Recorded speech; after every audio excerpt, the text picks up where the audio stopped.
அந்த நாரை கேட்டுச்சா கண்ணு. நாரை கேட்டதுனால அன்று முதல் இன்று வரை பொற்றாமரை குளத்தில் மீன் இல்லை. மீன் கொண்டாந்து விட்டாலும் இறந்துரும், அது இருக்காது. ஆக இந்த திருவிளையாடல் ஒரு நாரையினால பொற்றாமரை குளத்தில் மீன்கள் இல்லாமல், அந்த மீன்கள் எல்லாம் சிவலோகத்தில் போய் அடிமைகளாக இருக்கின்றன.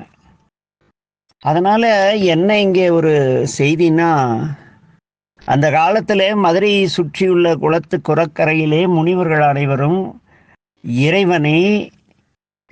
இறைவன் செய்த திருவிளையாடல்களை படித்து வந்தார்கள் என்பது நமக்கு தெரியுது. இந்த நாரை ஒரு தீர்மானத்தோட, கறி திங்க மாட்டேன்னா திங்க மாட்டேன், மீன் திங்க மாட்டேன்னா திங்க மாட்டேன், பட்னி கிடந்து செத்தாலும் சரி, இது அந்த தீர்மானமாக இருந்ததில்ல. அந்த திறன் நமக்கு வேணும். அந்த திறன் நமக்கு வந்தா கொல்லாமை ஆற்றின் அறம் பிற செய்யாமை நன்றுனார். ஒரு உயிரை கொன்று அதனால இருக்கிற ஊனை சாப்பிட்டு வாழதை விட, அதை அந்த மாமிசத்தை தின்று வாழதை விட்டாவே நீங்க வேற தவமே செய்ய வேண்டாம்னு வள்ளுவர் பேசுறாடா கண்ணு. படிச்சோம்ல இன்னைக்கு, கொல்லாமை ஆற்றின் அறம்பிற செய்யாமை நன்று. அவ்வளோ சிறந்தது இந்த புலால் மரத்தில். அதாவது மாமிச உணவு சாப்பிடாதற்கு. ஒரு கொக்கு மாமிச உணவை மீன் திங்கிறத விட்டுட்டு தீர்மானமாக இருந்ததுனால அது சிவலோகத்தில் இன்னுக்கும் இருக்கு. அந்த திருநாரையூர்னு ஒரு இடம் இருக்கு கண்ணு, சிதம்பரம் பக்கம். அங்கே போய் பார்த்தீங்களா, அந்த நாரைக்கு விழா. ஆமாம், நாரைக்கு முத்தி கொடுத்த திருவிழா நடக்கும் பொழுது மதுரையில் கூட அந்த நாரை ஒரு பொம்மை இருக்கு இல்லையா, அது நாரை தான் கணும். அந்த நாரை தான் இந்த நாரை. ஐயே ஆவடா, அது தங்கமாக மாறிடுச்சு இல்லை மனதால். அதனால அங்கே அந்த நாரையை வச்சு தான் அந்த நாரைக்கு முத்தி கொடுத்த திருவிளையாடல் நம்ம ஊரில் செய்கிறாங்க. புரியுதா? இந்த விழா 2015 நம்ம ஊரில் நடந்தது. இங்கே நம்ம ஊரில் மதுரையில்.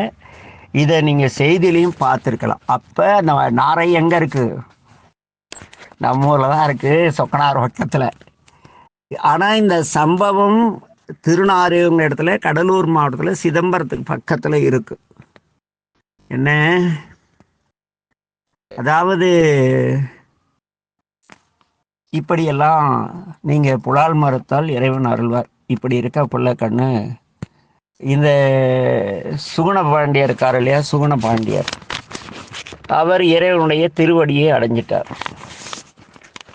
அவர் இறந்த பிறகு அவருடைய மகன் சித்திரவிரதன், என்ன அவங்களுடைய மகன் சித்திரவிரதன் அப்படின்னு ஒருத்தல இருந்து அதலகீர்த்தின்னு அதுவரை 22 பாண்டிய மன்னர்கள் வழி வழியாய் பரம்பரையாக பாண்டிய நாட்டை ஆண்டுட்டு வராங்க கண்ணு.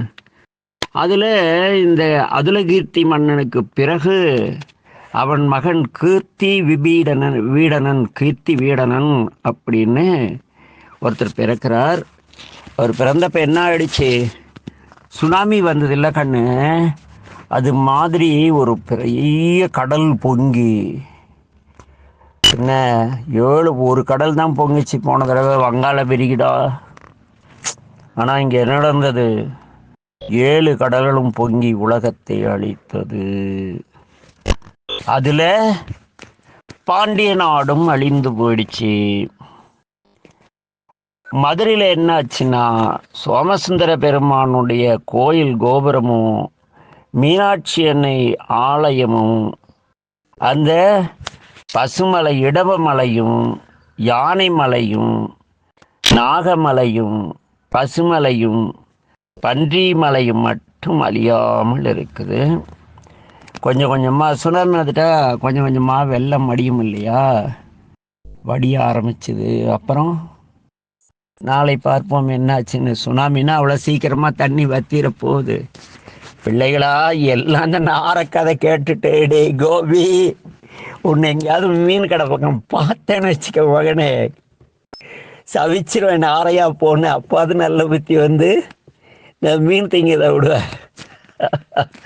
சரிடா கண்ணு, எல்லாம் நல்லா இருங்க. நாளைக்கு பார்ப்போம். நமச்சிவாய வாழ்க. எல்லா உயிர்களும் இன்புற்று வாழ்க. சொல்லுங்களேன், நமச்சிவாய வாழ்க, எல்லா உயிரும் இன்று என்ன குறைஞ்சா போயிடுறீங்க. வாயில் என்ன மைசூர் பாகா வச்சிருக்கீங்க பிள்ளைகளா? சொல்லுங்களா. நமச்சிவாய வாழ்க. திருச்சிற்றம்பலம்.